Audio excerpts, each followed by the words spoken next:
Hi guys, this is Jake at Canadian Cutting Edge, and today we've got a Sanrenmu knife to look at. This is the 6027, sort of a modified tanto drop point chisel grind kind of knife with a superb bottle opener. Comes in several colors, anodized aluminum. It's a really good little knife, not quite small enough to be a wee Wednesday kind of knife, but a nice little knife for you to put in your pocket, whatever, put in your purse if you're a lady, or if you got a man purse if you're a guy. I don't judge. Whatever you want to do, however you want to live, that's up to you. If you want a knife that is small and does a lot of, just is a small knife that does what you need to get done in sort of an urban setting, this might be the knife you're looking for. If you want to learn more about this knife, stick around for the full review.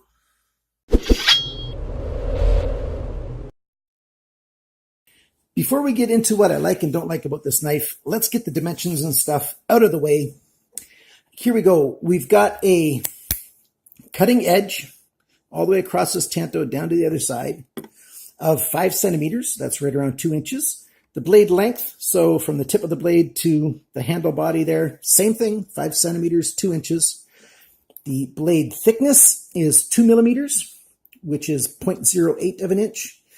I can't really give you the thickness of the edge behind the grind because it's a chisel, kind of a modified chisel grind, but if you need to know for sure, it's right around 0.5 millimeter, just under 0.47 millimeters, which is 0.0185 inches, quite thin. The handle length, so between my two fingers, my two index fingers right there, 10 centimeters, 4 inches, and I'm calling this the grip area between my two fingers there. That's right around 8.9 centimeters, 3.5 inches. The handle thickness, minus the pocket clip, the handle thickness, 7.5 millimeters, 0.295 inches, just over 1/4 of an inch thick there. The total length when this knife is open, 15.25 centimeters, right around 6 inches. It weighs just under 50 grams, right around 49 grams at 1.7 ounces.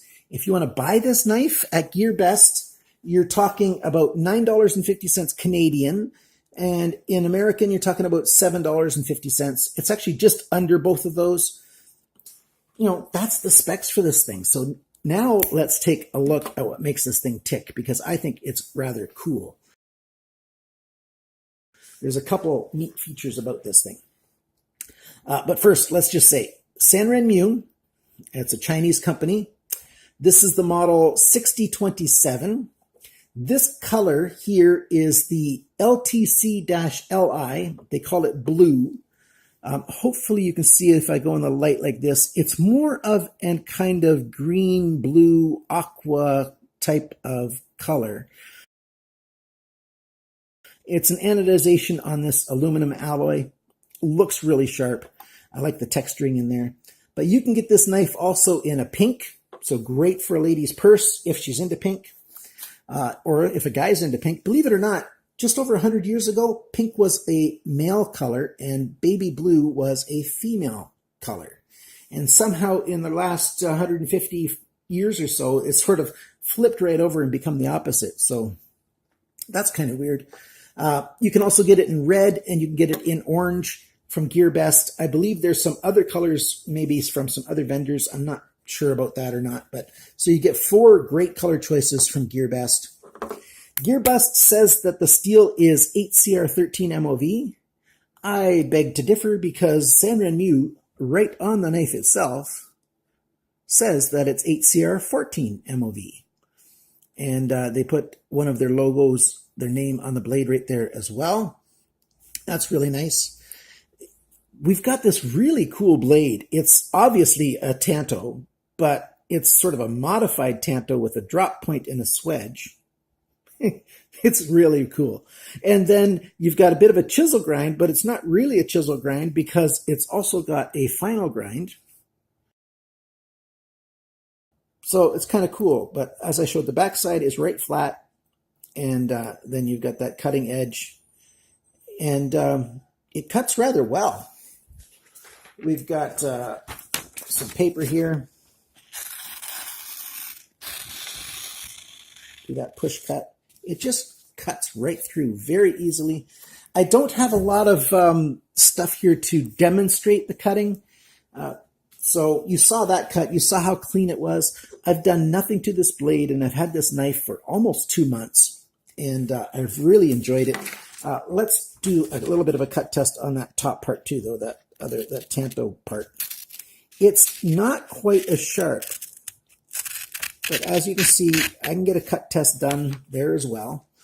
It'll be easy to touch it up. I always tell people I am not that concerned about how sharp a knife is from the factory. I want a knife sharp from the factory, but it's not that big of a deal because I can sharpen a knife. If you're a knife guy, gal, learn how to sharpen your knives if you don't know yet, because that is the key to being a happy knife collector, knowing how to sharpen your knives. The other cool, actually there's 2 more cool features about this knife. Another one of them is this bottle opener. It's a great bottle opener. I'll demonstrate it working for you. I don't know how much of a Latino audience I have, but my wife was born in Mexico. My parents were born in Mexico, and my oldest siblings were, and look what I got. A pop bottle, and I want to open it. So I just take my bottle opener, and I center it in the camera there, and I just open the bottle. This is a perfect bottle opener. No problem at all. Works just great. And I'm very surprised that I'm getting really good light right here. And I should have done the whole video out here. Oh well. And in case you missed it, this brand, every Mexican knows these guys, Aritos. I probably said it wrong. But check this out. It opens great every time. Perfect bottle opener. It's one of the classic designs for bottle openers, and it just works really, really well. So if you're somebody who opens a lot of bottles, the top bottle tops, this kind of bottle opener is one that just works flawlessly every time. No questions, and it works easy.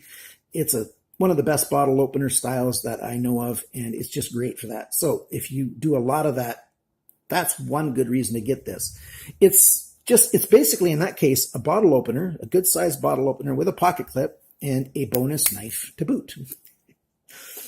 The bonus knife feature is that it's really, really safe. How do you open this knife? Well, obviously you push on the thumb stud and you open it. But no, you don't just push on the thumb stud. I could push as hard as I want in that direction to try to get the blade to slide, and it will not. What I have to do, and you can see right here that it sticks out just a little bit, I have to push this button in and see what it does? It moves the liner lock out of the way. And that's because the blade has a little bit of a hidden little hole in it. It's underneath the side here. And you can just barely see if I get the light just right. Let's see if I can get the light just right in there. There you go. You see that little thing sticking out right there? That sticks into a hole in the side of the blade underneath here. That locks it in place. So you have to push the liner lock out of the way to disengage that lock, and then you can push up to disengage the blade. So you have to push in and then up. That's a really safe feature to keep a blade closed when you want it closed. You drop this in your pocket. First off, it's never going to open because it's a tip down pocket clip and it has that extra lock on there. So really good feature. So when you have the knife just disengaged, this slides around. It's just sort of free, and you can see that it sticks out a little bit. And if I push it back, you can see that it comes out. The very first knife that I got like this, I thought it was broken. And so I worked hard to see what I could do about it. And I ended up taking this thumb stud right off. And, I made the knife useless. Oh, well, live and learn, right? So I really like that feature. The frame lock works very well. Easy to push over. It doesn't have any protection from hyperextending it, but it's a small knife. You're not going to bust it hyperextending it, I don't think. It does have a little bit of protection because you do have a pocket clip in the way. Let's talk about liner lock and lockup and everything. Well, it's a frame lock. Lockup is, on this particular sample, it's a little bit late. No big deal because this isn't a hard working knife. This is an occasional use kind of knife. So I don't mind where the lockup is on this one with the frame lock. Lockup is solid. No blade play up and down, back and forth. No problem. It's got some really small washers in there, and I'll take it apart and show you a picture of the inside and the washers and everything. Alignment when it's closed, it's pretty much perfect blade alignment, if I can get it held straight. Because it is a chisel grind, it kind of looks like it's not centered, but it is. It's centered perfectly in there. The open pillar construction, you've got nice little hourglass pillars in there. They could have just put little, cylindrical pillars in there, but no, they went and put in some really nice ones. Everything's made really, really well on this little knife, and I'm liking it an awful lot. You'll be surprised at how often a sort of chisel grind is very useful in opening packages and things. So for a small knife with basically a bottle opener with a bonus knife on it, this thing works very, very well. You get the tip to work with, so you got a nice strong tip. You get an extra corner there that's sharp for cutting. Nice flat edge. It's comfortable in hand. It's easy to get a decent grip on it to do a little bit of work for a while. You're not going to use this for any extended period, but it works very well. Comfortable. It's light, less than 2 ounces. And it looks good. These different colors, and I'll show you a picture of some more colors. You see, it just looks good. It's a nice knife. I like the little, design that they put in there. It's all Torx construction, easy to take apart, easy to maintain. I recommend this little guy. It has no cons that I would try to warn you about that I know of. I haven't experienced any cons. Remember, I'm talking about a budget knife. If this was a $100 knife, I would find cons. I'd say, the fit and finish could be a slightly better. I would complain a little bit about the lockup being later than it should be, but it's not a $50 knife. It's less than $10. It's like $7.50 US, less than $10 Canadian. And for that price, this knife is a great little gift, maybe a stocking stuffer getting ready for Christmas time. We're only 5 months away, a little over 5 months away from Christmas. Oh boy, time flies. September, October, November, December. Whoa, just over 4 months away from Christmas, my friends. Just over 4 months. And since it takes, 3 weeks to a month from GearBest to get these, start planning for Christmas, my friends. So that's it for the review. This is the Sanrenmu 6027 LTC Li. Thank you so much for being a supporter of Canadian Cutting Edge. Remember, guys, always cut towards your chum or your enemy, even anybody else. Cut towards somebody else and not your thumb.